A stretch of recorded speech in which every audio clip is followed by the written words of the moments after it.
Hello, my friends. Hello, and welcome once again to Stately Von Manor, where Roger and I have returned because it's Wednesday. That means it's Epic Comic Book Wednesday. Every Wednesday, we'll talk about a certain comic book, graphic novel, or comic book subject. Steve Donoghue over on his channel will talk about the same comic book, graphic novel, or comic book subject. It is our world's finest team up that we do once a week. And this week, Roger and I are celebrating the arrival of Sumerian September, a reading event devoted to Robert E. Howard's greatest creation, Conan the Barbarian. And Conan has been the star of many comic books, many comic book series. His greatest series was probably his first one, Conan the Barbarian, published by Marvel Comics it started back in the 1970s. And it ran through the 1990s. Pretty great series overall.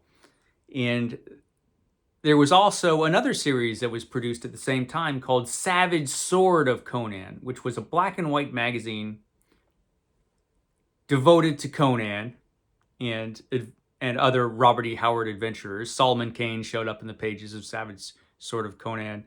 King Cole showed up there. It was a great magazine, and probably my favorite Conan the Barbarian comic book publication was Savage Sword of Conan. But before Savage Sword of Conan, there was Savage Tales, which was Marvel's first attempt at producing a black and white magazine of this kind. A black and white comic book magazine that was more mature. It was more mature. It was great, but Savage Tales was their first attempt, and this is the first issue of Savage Tales, which I've talked about before. But there's a story in here, a particular story I'm going to be talking about, which is The Frost Giant's Daughter, which is based on an original story written by Robert E. Howard, Conan's creator. That is one of the few Conan stories that was rejected by Weird Tales. Weird Tales originally published most of the Conan stories back in the 1930s. But The Frost Giant's Daughter was rejected because the editor was uncomfortable with Conan in this story. The story was a little bit too risque. Not too much for Marvel Comics, but for Weird Tales at the time, yes. Conan's behavior in this story made the editor uncomfortable. And you can see why when you get to the story. But the story was adapted by Roy Thomas, who wrote all the Conan stories at this time, and the artist by Barry Windsor-Smith. Barry Windsor-Smith, who did the first several issues of Conan the Barbarian.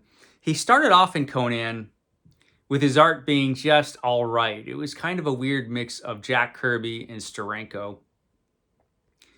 And it was good, but it wasn't great in the first issue of Conan. But Barry Windsor-Smith got a lot better really quickly. He developed enormously during his time on Conan the Barbarian.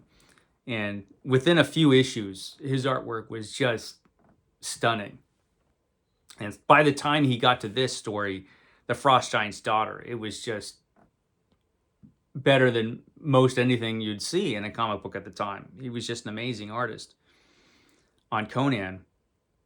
Great stuff. And so we're going to be talking about the story of The Frost Giant's Daughter, which did appear in the very first issue of Savage Tales. Savage Tales, which had a rocky history before eventually Conan went to his own magazine, Savage Sword of Conan. But this is the initial issue of Savage Tales. There's Johnny Cash. And the story starts off with this 2-page spread, which is amazing. So here's Conan, and there's been a gigantic battle here in the snow. And Conan and one other warrior, they're the only survivors. And they're about to face off against each other. And this other warrior says, "Tell me your name, so that my brothers in Vanaheim may know who was the last of Wulfhere's band to fall before the sword of Heimdall." And so they're about to face off, and this guy is thinking he's just going to kill Conan. So they've survived this battle, but there's this one last fight for Conan, And Conan's like, yeah, right. And so Conan takes him out pretty quick. Not in Vanaheim, but in Valhalla, we'll tell your brothers that you met Conan of Samaria. So Conan takes him out really quickly. And as you can see, the artwork is just beautiful. It's just beautiful in the detail, the style, everything. It's great. And this story, The Frost Giant's Daughter, has actually been adapted a few times now in comic books. And it's about to be, I think it's at this point in time, it's about to be adapted again by Titan Comics. And so we'll see how that goes. But so far, this is certainly my favorite version of it right here by Barry Windsor-Smith. It's just incredible. So Conan has finally finished off his last opponent, and you see he's exhausted. He's tired. He's finally able to feel it after this big battle, after all he has been through. When suddenly out of nowhere comes this scantily clad woman. And he's like, who are you? Where have you come from? What matters my name or birthplace to Conan of Samaria? So this mysterious woman shows up. Now she's in the snow, but she's practically naked. She's got this little wrap that she has on to keep her from being completely naked. But she's practically naked in the snow, which is pretty unusual. And so he's like, well, where the hell did you come from? You couldn't have gone very far dressed like that. And who are you out? And he swears by Ymir. And she's like, who are you, Outlander, to swear by the gods of ice and snow? And he's like, well, okay, whatever. Lead me to your tribe. And she just says, my village is further than you can walk, Conan. And he's like, you couldn't have gotten far dressed like that. But then she's like, yeah, look how hot I am, basically. And basically she teases Conan and drives him to madness. Now, and then she goads him into chasing her. He's like, catch me if you can. And he's driven mad by, his desire for this woman. And it's at this point when Conan starts chasing her, I think that made the editor of Weird Tales uncomfortable. Because what's Conan going to do when he catches her? Seems pretty clear. This seems unchivalrous. And my feeling is that Conan, who said more than once in the original Robert E. Howard Conan stories that he would never force a woman against her will, well, in this story, it looks like he just might do that when he catches this lady. And I always felt that she is using her magic powers, because obviously she's got some supernatural stuff going on, whoever this is. Well, we know who this is, because we know the title of the story. But she's using her magic to inflame him with desire and just drives him mad. So he chases her. And so she teases him and he chases her. And he's basically leading him into a trap. She's leading Conan into a trap. And you do notice something right away in this story that you see everywhere in the Conan comic book at the time. There was one major difference between comic book Conan and Robert E. Howard's Conan.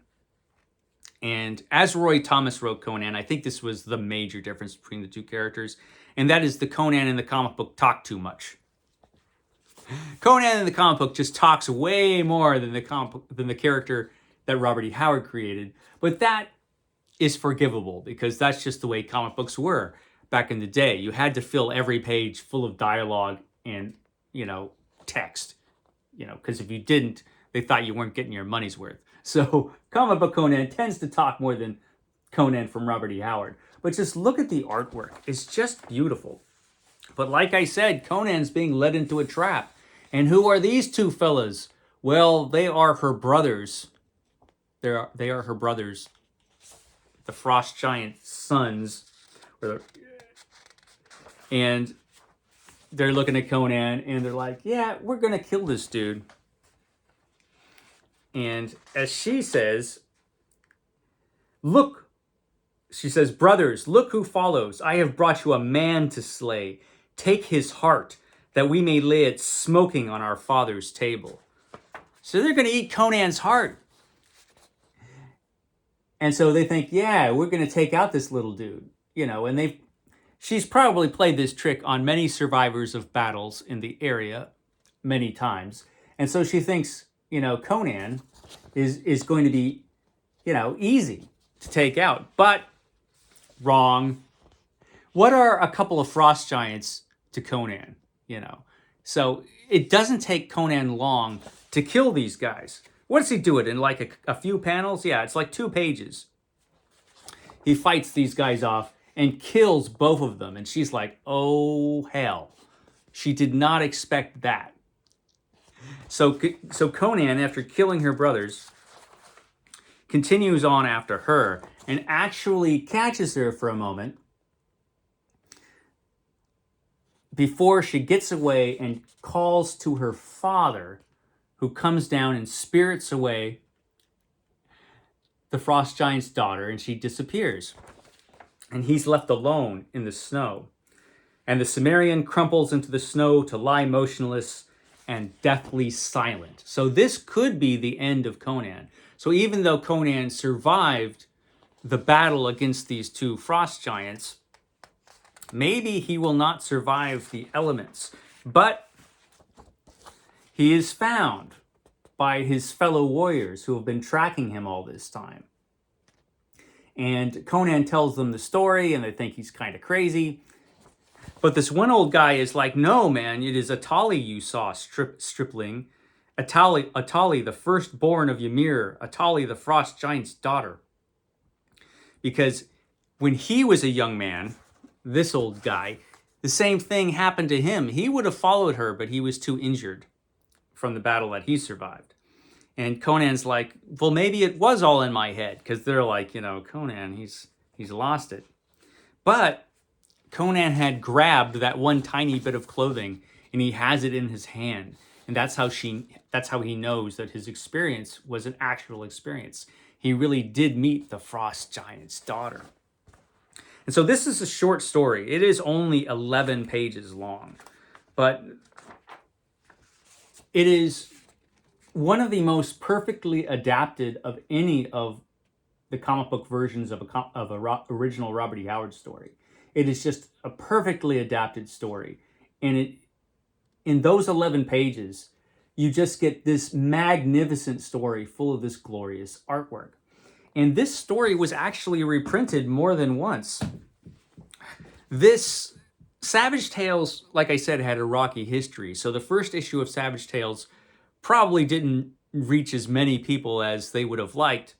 So they felt okay to reprint this story later on in the original Conan comic book, which I have a copy of it here in this. I do not have the original issue of Conan the Barbarian number 16, where this was reprinted, where there were some changes made to the story. First of all, you get this great cover.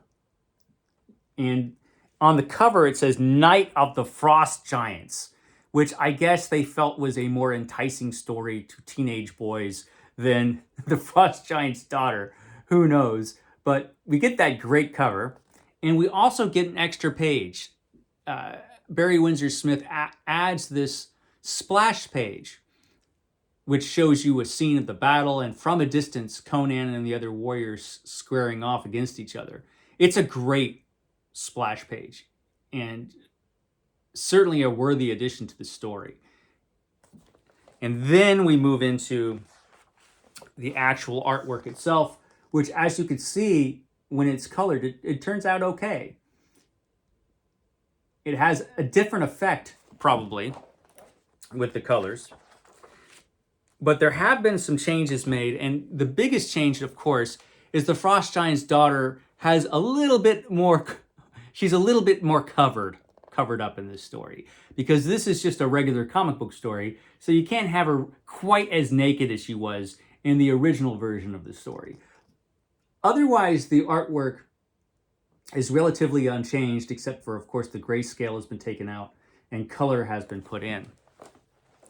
But it still looks fantastic, despite some slight editing here and there of the Frost Giant's daughter herself, so that she's not quite as naked. It still looks magnificent, and it's still a great story in this version.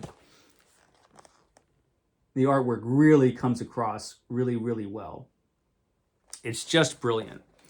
And like I said, too risque for Weird Tales of the time.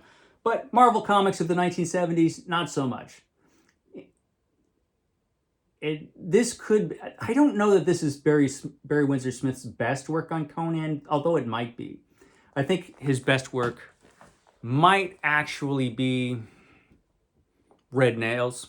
There was another black and white story that he did called Red Nails, which was really, really good. At the end of that story, because it's only 11 pages, they add a map. And that's the only thing that's reprinted in this omnibus. I don't know. So that was only, it would be 12 pages now because they added the extra page, 13 pages with the map. So there must have been something else in this issue. But since I don't have the original issue, I don't know what else there must have been in there. But that was the Frost Giant's daughter, which was magnificent. And for the rest of Sumerian September, during Epic Comic Book Wednesday, we will be talking about different issues or different Conan stories from the comic books. And next week, we're going to be talking about a magnificent issue, which was Conan issue number 100, which was a pretty great issue for a lot of different reasons. And we'll talk about that at the time. That's all I have to say today. Check out Steve Donoghue later. I will catch you next time.